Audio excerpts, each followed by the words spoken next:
ದುಷ್ಟ ಬಿಡಾಲನನ್ನ ಸಂಹಾರ ಮಾಡಿದಾಗ ಆತನ ಆತ ಸಂಹಾರ ಆದ ತಕ್ಷಣ ಇನ್ನೊಬ್ಬ ರಾಕ್ಷಸ ಉತ್ಪತ್ತಿ ಆಗ್ತಾನ್ರಿ. ಮಹಿಷಾಸುರ ಎಂಬ ರಾಕ್ಷಸ ಉತ್ಪತ್ತಿ ಆಗ್ತಾನ. ಈ ದೇವಿ ಈಕೆ ನಮ್ಮ ರಾಕ್ಷಸ ಗಣಗಳನ್ನ ಸೈನ್ಯವನ್ನ ನಾಶ ಮಾಡ್ತಾ ಇದ್ದಾಳಲ್ಲ, ನಮ್ಮ ರಾಕ್ಷಸ ಸೈನ್ಯವನ್ನ ಎಲ್ಲಾ ನಾಶವನ್ನು ಮಾಡಬೇಕಂತ ಬರ್ತಾ ಇದ್ದಾಳಲ್ಲ, ಈಕೆ ಎಂತ ತಾಯಿ ಇರ್ಬೋದು, ಈಕೆ ಹೆಣ್ಣು ಮಗಳು ಹೆಂಗಿರ್ಬಹುದು? ಆಕೆಯ ರೂಪವನ್ನ, ಆಕೆಯ ಒಂದು ಶಕ್ತಿಯನ್ನ ಆಕೆಯ ಶಕ್ತಿಯನ್ನ, ಹೆಣ್ಣು ಮಗಳ ಶಕ್ತಿಯನ್ನ ನಾನು ನೋಡಬೇಕು. ಆಕೆಯೊಂದಿಗೆ ನಾವು ಯುದ್ಧವನ್ನು ಮಾಡಬೇಕು. ಆ ಹೆಣ್ಣು ಮಗಳ ಶಕ್ತಿಯನ್ನು ನಾವು ನೋಡಬೇಕು. ಹೆಂಗಿರ್ಬಹುದು? ಯಾರು ನಮ್ಮ ಶಿಕ್ಷಣ ಬಿಡಾಲ, ನಮ್ಮ ರಶಿಯಾಮ ರುದ್ರ ಇವರೆಲ್ಲರನ್ನ ನಾಶ ಮಾಡಿರ್ತಕ್ಕಂತಹ ಮಾತಾಯಿ ಆಕಿ ಹೆಂಗಿರ್ಬಹುದು? ಆಕಿ ರೂಪ, ಆಕಿ ರಜಾವತಾರ, ಆಕಿ ಯಾವ ವೇಷ, ಆಕಿ ಹೆಂಗಿರ್ಬಹುದು ಅಂತ ಯಾವ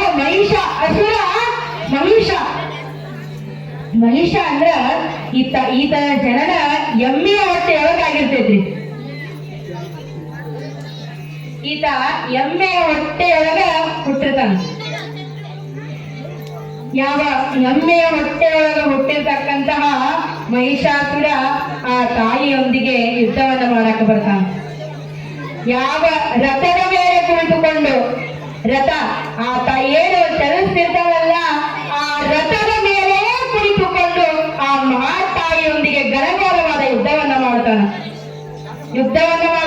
ಆಗ ಏನಾಗ್ತೈತಿ?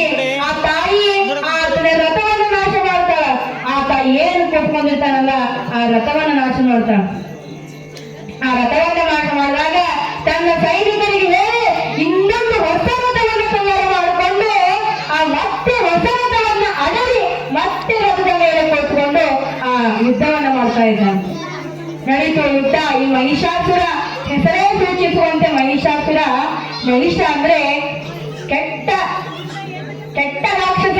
ಈತ ಹೆಂಗಿರ್ತಾನಂದ್ರೆ, ನಂದು ಈ ಜಗತ್ತೆಲ್ಲ ನಂದು, ಈ ಪ್ರಪಂಚ, ಈ ಭೂಮಿಯಿಂದ ಸಾಗರ, ಈ ಎಲ್ಲಾ ನದಿನಗಳು, ದೇಶಾಧಿಪತಿಗಳು, ದೀಪಗಳು ಎಲ್ಲ ನಂದು, ಇದು ನಂದು, ಇದು ಪ್ರಪಂಚನೇ ನಂದು, ಇದು ಎಲ್ಲ ಯಾವ ಕಾಡುಗಳು, ನದಿಗಳು, ಗುಡ್ಡ ಬೆಟ್ಟಗಳು, ಇದು ಎಲ್ಲ ಏನೈತಲ್ಲ ಇದು ನಂದು.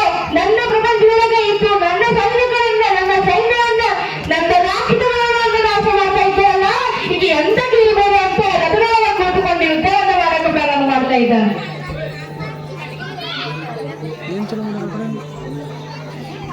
ಆ ರಥ